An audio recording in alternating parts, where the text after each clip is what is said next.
មនុស្សមកកាន់តែច្រើនមកជួយកាត់កាត់បន្លែអូយច្រើនគឺបន្លែ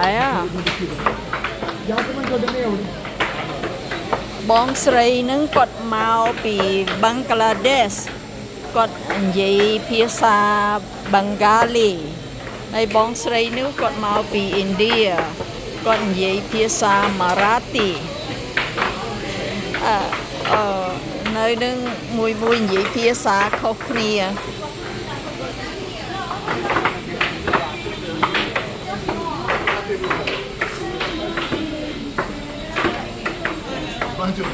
អានេះសណ្ដែកដី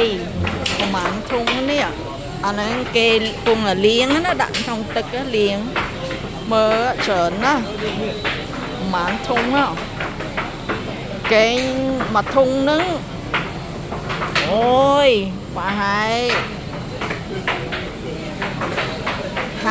50គីឡូអីឬក៏ជាងមិនដឹងធ្ងន់ណាស់ហើយនៅនេះទៀតដំឡូង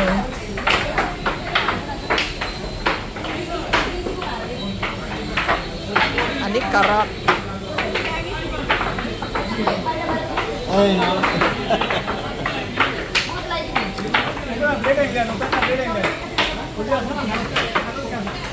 ច្រើនអ្នកកាត់ជួយ